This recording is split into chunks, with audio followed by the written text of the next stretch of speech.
Hubo entrenadores que ganaron títulos. Hubo entrenadores que hicieron grandes equipos. Y hubo uno, solo uno, que nos enseñó a querer el fútbol de otra manera. César Luis Menotti. El Flaco. El último maestro. Cuando se fue, el 5 de mayo de 2024, no lloramos solo por el hombre que se iba. Lloramos por una forma de entender la vida, de entender la pelota, de entender la Argentina. Lloramos porque con él se fue un pedazo de nuestra infancia, de nuestra historia, de nuestra dignidad futbolera. Había nacido en Rosario, un 22 de octubre de 1938. O un 5 de noviembre, según el documento. Porque Menotti ya era especial incluso antes de ser Menotti. Hijo de un boxeador y bailarín, y de una ama de casa. Creció en Fiserton, un barrio elegante, pero con el alma peronista primero y comunista después. Rebelde.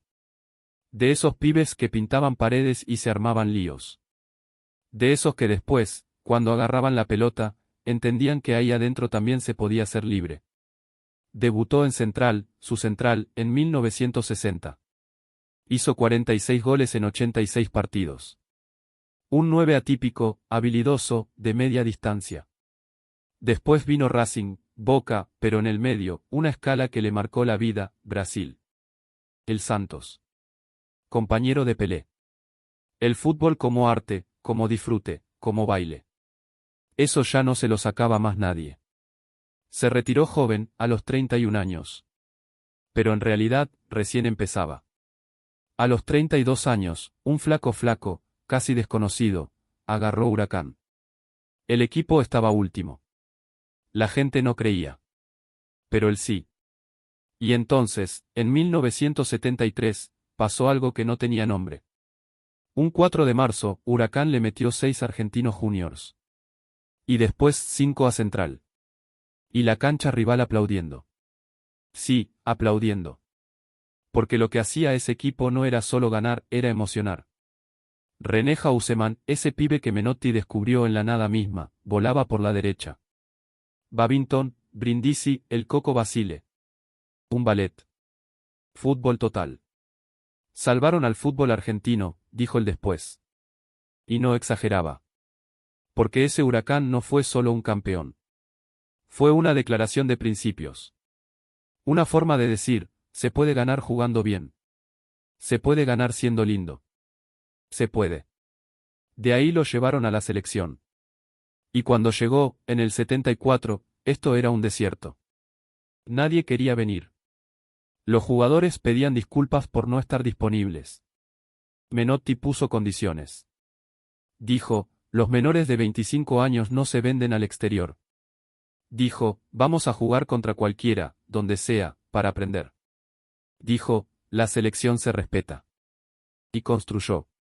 Ladrillo por ladrillo. Pasarela, Kempes, Fillol, Ardiles, Gallego, Tarantini. Y un pibe que no llegó al 78, Diego, al que protegió porque sabía que el mundo era demasiado grande para sus 17 años. Se equivocó, lo reconoció. Pero siempre pensando en el pibe. Llegó el 78. El país era un hervidero, un dolor, una contradicción. Y él, con esa boina, con ese cigarrillo, con esa pausa, les dijo a los jugadores en el vestuario, ustedes juegan al fútbol, solo al fútbol. La final contra Holanda. Kempes, 2 veces. Y la primera estrella. La primera vez que Argentina tocó el cielo. No era solo un título. Era la confirmación de que su camino, el camino del buen trato de pelota, del respeto por el jugador, del fútbol como expresión cultural, funcionaba. Después vino el 79, con esa selección juvenil que arrasó en Japón. Maradona, Díaz, Calderón, Gasparí. Otra vez campeones. Otra vez con su sello. Y el 82, el adiós. Con la guerra de fondo, con la derrota ante Brasil. Pero con la cabeza alta. Siempre con la cabeza alta. Se fue a Europa. Al Barcelona. Y ganó la Copa del Rey, la Copa de la Liga, la Supercopa. Pero también dejó una forma de entender el juego que trascendió los resultados. Después vino el Atlético de Madrid, y aquel 4-0 en el Bernabéu que los hinchas del Colchonero aún recuerdan de memoria. Y volvió a la Argentina, a Boca, a River, a Independiente. Porque Menotti era de todos y de nadie. El único que dirigió a los dos grandes del fútbol argentino y también a Central, su amor de la infancia. Tuvo pasos por Peñarol, por la Sampdoria, por el fútbol mexicano. Pero donde iba, dejaba una marca. No siempre ganaba, pero siempre enseñaba. Porque Menotti era eso, un maestro. De esos que te miran a los ojos y te explican que el fútbol no es solo ganar, es convencer. Es tener una idea y defenderla con los dientes. Es entender que la pelota es redonda para que ruede linda, no para darle patadas. Escribió libros, formó entrenadores, discutió con Bilardo durante décadas en una de las grietas más lindas que tuvo el fútbol argentino. La del menotismo y el bilardismo. Dos formas de ver el mundo. Y las dos argentinas, las dos válidas, las dos nuestras. Pero el tiempo, que pone a cada uno en su lugar, le devolvió la sonrisa. En 2019, la AFA lo llamó para ser director de selecciones nacionales. Y desde ese lugar, casi en las sombras, acompañó a Lionel Scaloni. Vio crecer a este grupo de pibes que en el 2021 ganaron la Copa América en el Maracaná. Vio la finalísima contra Italia. Y vio, sobre todo, el 18 de diciembre de 2022, en Qatar, a la Argentina campeona del mundo otra vez. Seguramente, en algún rincón de su casa, con esa sonrisa de satisfacción, pensó, misión cumplida. La selección que ayudé a construir, la que saqué del descrédito en los 70, la que puse en lo más alto, sigue estando ahí.